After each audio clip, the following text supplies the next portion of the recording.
Live from WFSB, Connecticut's #1 local news. This is Channel 3 Eyewitness News at 5:30. It's an early warning weather day. Taking a look at the scene earlier today in New Britain, a sunny and clear one. Absolutely beautiful out there, but 24 hours from now, we could be getting ready to deal with some heavy rain and maybe some storms. Hi, everybody. Thanks for joining us at 5:30 tonight. I'm Mark Zinni. And I'm Kara Sundel. Let's head on over to meteorologist Mark Dixon for an update on these storms. Mark? Yes, we're talking about storms that could be strong, potentially severe in about 24 hours from now. But today we are looking good weather-wise. To talk about what happens on the other side of this cold front for the second half of the weekend. That's ahead as we continue with weather every 10 minutes. All right, Mark, lots to talk about. We'll see you in a few. Remember, everybody, for up-to-the-minute forecast updates, no matter the weather outside, be sure to download the Channel 3 app. And there's developing news out of New Haven tonight. We have surge plans in place, and then everything depends on how many particular patients we're getting at a time. Overdoses continue to add up. Around 100 people have now been taken to the hospital.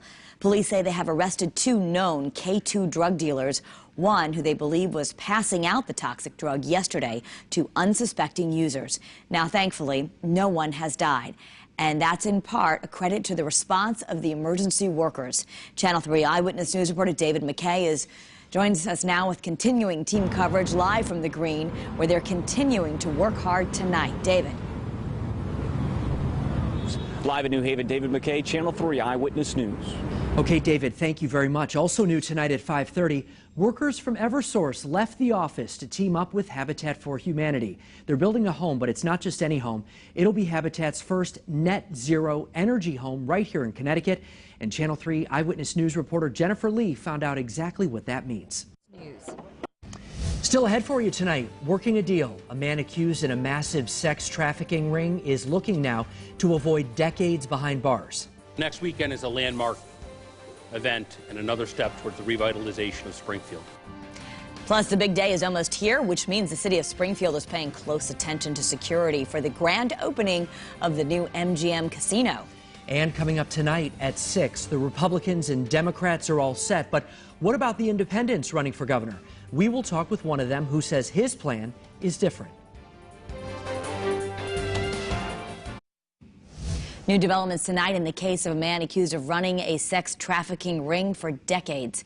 52-year-old Robert King told the judge that he's willing to plead guilty in exchange for a 4.5-year prison sentence. He's currently facing up to 25 years behind bars. Prosecutors say King recruited young, intellectually disabled and mentally ill men. He is one of 3 men arrested in connection with this ring. Glastonbury businessman Bruce Beamer and William Trevsker have also been charged in the case.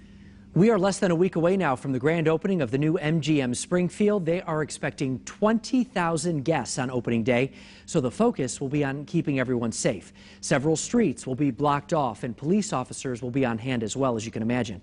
$13 million from the city, state, and MGM, all being spent on downtown security alone. Springfield Police will have an additional 50 officers on duty and an extra 25 officers throughout the opening weekend. We know that there's going to be a lot of people in the city that morning, and we want to make sure they're safe, they have a controlled area, and if we had traffic moving, it would be a little difficult. All right, so opening weekend, as you would think, is anticipated to be the busiest one at the casino, at least at the start. But the venue, they do expect about 15,000 people each and every day. Well, that's a lot of people. And still ahead tonight, a very special surprise squad. Meet a 19-year-old who lost nearly everyone in her life, but never lost sight of what was most important to her.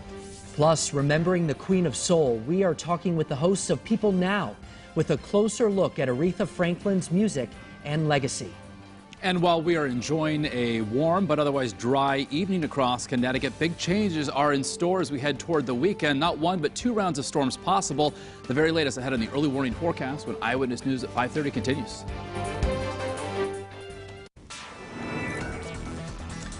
Okay, well, getting ready for another round of thunderstorms tomorrow. Yes, so that's about 24 hours away, if not even a little bit past then for some parts of Connecticut. But before... It's the Liberty Bank Surprise Squad on Eyewitness News.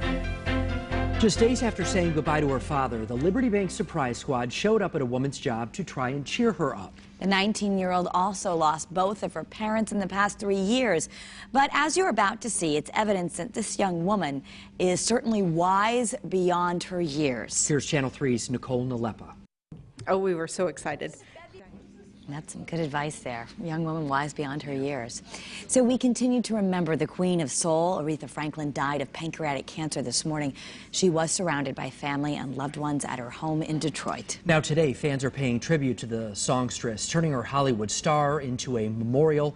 And a memorial wreath, in fact, made of flowers was added to the star pretty early on. Franklin got that star nearly 30 years ago in August of 1979. Wow, that's a difficult loss, certainly for the entertainment community and legions of her fans. We asked the hosts of the show, People Now, how they'll be covering it on this weekend show. We've been following this story for a few days, and sources had been talking to us about her condition. She, it turned out, according to a source, had been ill for a long time, didn't want people to know, so she didn't really make the whole thing public. So it's one of those things that people maybe were taken a little bit by surprise about as the news started to emerge that she was pretty in serious condition a few days ago. But yeah, you know, obviously when this kind of thing happens, it's one of those moments where you see the celebrity community, the music community, all coming together to rally around someone who's really on the next level in every way.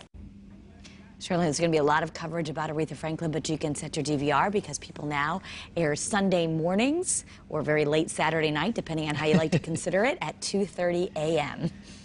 Still ahead for you tonight, Roger is rocking Rocky Hill for our Big Yard Backyard Barbecue. That's right, Mark. The Big Y Backyard Barbecue is, well, it's marching on here in Rocky Hill. Coming up, we're going to take you back out to the Martinez backyard, and I'm going to continue to work on my marching skills. These guys can show me a thing or two, you know what I mean? Big Y. It's the Big Y backyard bar, or the Big Yard. My fault. And still ahead at 6, it's all fun. We're getting a look at the worst roads, though, in the country. Might be no surprise to hear that Connecticut is pretty high on that list. Oh, boy.